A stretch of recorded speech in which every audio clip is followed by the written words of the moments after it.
What the? Oh my god!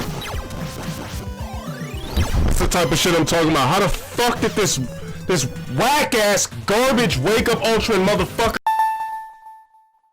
The Nintendo Community Fan Games Convention, aka NCFC, officially concluded about a couple days ago. You got some fan games, some indie games, some demos of fan games, and I decided to play all of them, for better or for worse. This will mostly be a quick summary slash overview of each game. I'll also give you a top 5 list of some of my recommended games to play in this convention. Anyway, let's begin.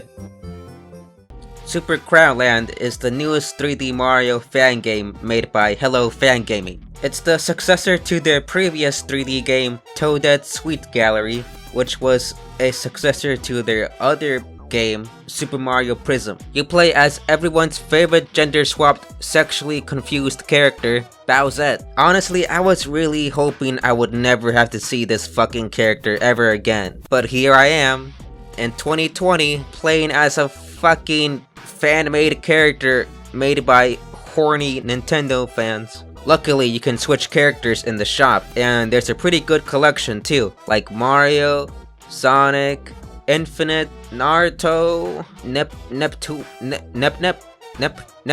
and Bowsette.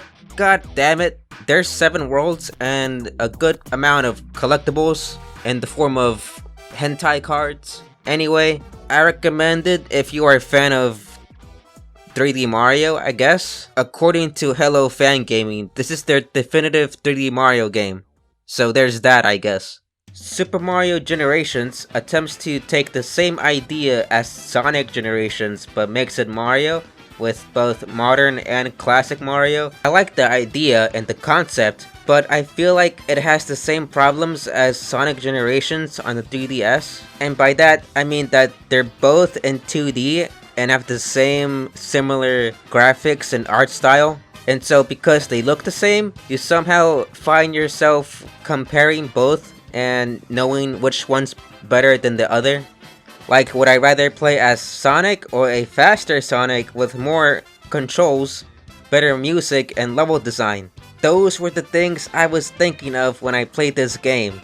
I'm probably in the minority though, so don't take my opinion that seriously. It's just something I always think about when I played that game and this game. Boo's Treat was a nice little distraction and definitely set the tone for Halloween, even though it's not Halloween anymore.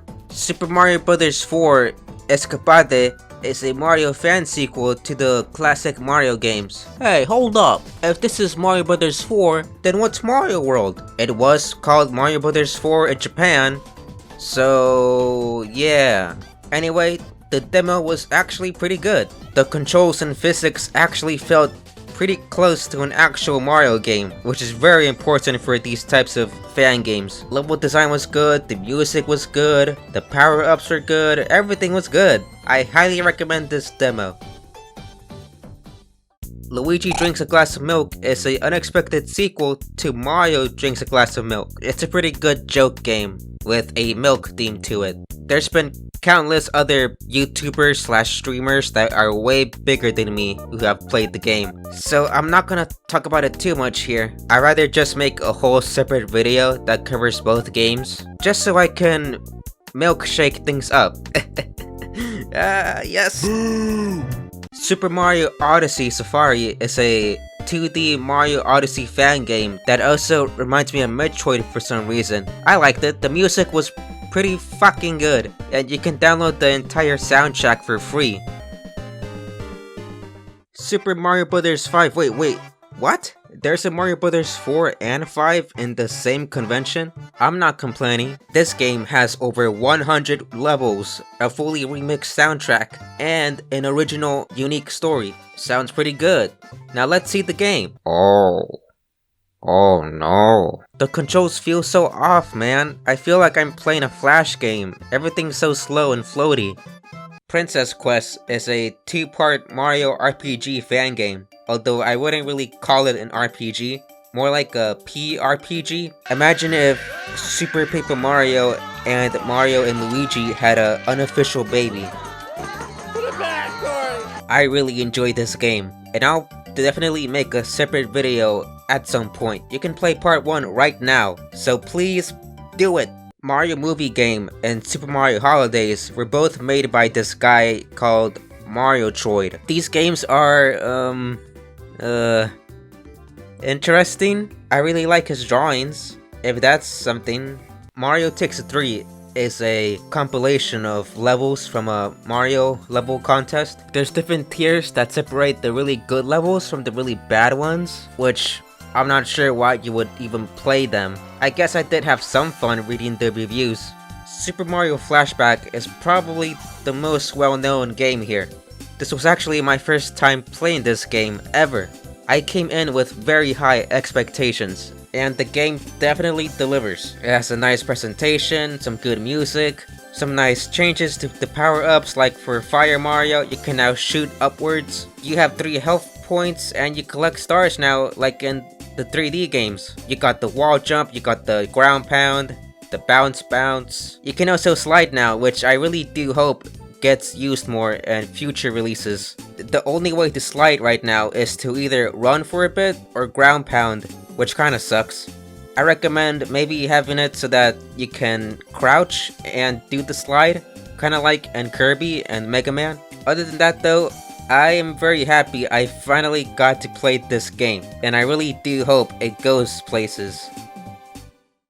There were also some Pokemon fan games in this convention as well. Only 2 though, and they were Pokemon Gratia and Pokemon Vanishing Point. Pokemon Vanishing Point I already covered in my Relic Castle Game Jam video. I haven't covered Gratia yet, so let's talk about that real quick. It has a very interesting story and some very cute character designs. It even has some fake mons based off some beta Pokemon. It only has 3 gyms, so I highly recommend it if you want to play a quick Pokemon game with 2 endings. Now, I know Sonic's technically not Nintendo, at least not yet, but there were a couple fan games for him. Sonic Frenzy Adventure is surprisingly pretty good, considering it's been in the vault for about 10 years. The game has 10 zones and multiple playable characters, so there's a ton of replay value in this thing. I highly recommend playing this game, even for the fun boss battles alone that were very unique. Sonic the L Adventure is a 2D modern Sonic fan game that's planning on adding 7 playable characters and multiple missions and acts. The first demo is out now, so I recommend it if you want to support future releases. Sonic Dynamo is pretty good too, but still in very early development. Speed Fighters 2 I heard was a complete mess, and Patifu the cat I plan on covering in a separate video. As for Sonic Uprising, the download page got taken down, so I did not get to play it, sadly. Rockman and Forte FC is a NES remake of Mega Man and Bass. There's only 3 levels right now, but it's looking very promising. Man Supercharged is a SNES styled remake of the first Mega Man. Kinda like how Super Castlevania 4 was a remake of the first Castlevania, if you guys did not know. It's an interesting idea. It's not like Mega Man's been remade before, officially. In all honesty, I would very much like to see this go further. And it only has the first Cutman level. But yeah, anyway, I recommend people to give out their support for this project so that it would hopefully become a full remake at some point. Packathon is a fan remake of the original Packathon from 1999. It faithfully recreates every single aspect of the original. It even adds a new retro mode, which just replaces all the graphics with original Pac-Man sprites. It's pretty cool. I like the idea of reviving lost games with fan games. I always wonder how many different fan remakes exist for bigger games like PT. Some fans are even remaking GoldenEye, and it looks so fucking good. And it's gone. What? It's gone. It's all gone.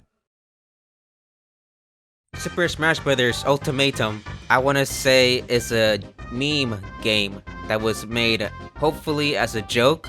Like, this has to be a joke, man. I cannot take this game seriously at all. You got a interesting selection of Nintendo and anime characters. It's apparently still in beta, and the developer is still updating the game. Oh, thank God. I guess it is a joke. Splatoon Torrential Climb was a 2D fan game that was made for the first Mario fan game Galaxy Game Jam. How many times did I say game in that sentence? Shit. Like I said, it's pretty short and doesn't take too long to complete. I honestly really like this 2D version of Splatoon. I wouldn't mind seeing somebody use this idea for a full Splatoon multiplayer game. Nudge nudge. Hint hint. Famicon Fighters is a 2D fighting game that's made in Mugen, and it's pretty fucking good.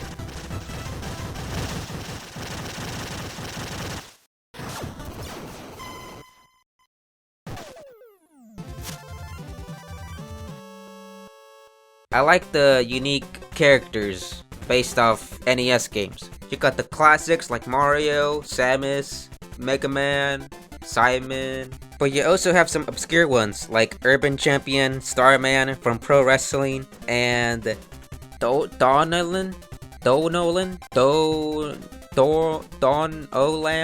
I can think of a couple characters that would be perfect as either an assist or a new fighter. Anyway, yeah, this was really good. I really enjoyed the characters and the gameplay and the aesthetics and the music. The music, man. Some of these are fucking bangers.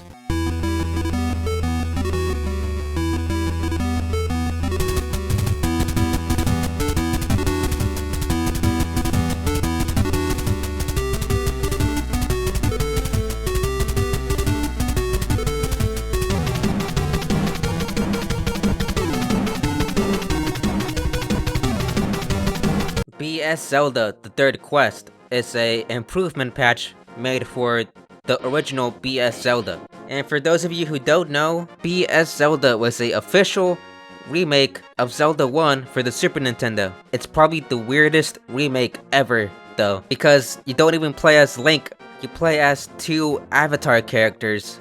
It would be like if they remade Ocarina of Time, but instead of Link, you play as Tom. Also, this was made exclusively for the Satellaview, which was an add-on for the Super Nintendo that allowed you to download and play games through a satellite. This improvement patch tries to fix this by having Link and Zelda as playable characters. It also brings back Zelda elements. Also, the game had a timer, which restricted what time and day you could play the remake, but the hack removed it so you can play this game all day, any day. One interesting fact I found was that the hack was in development for 2 years.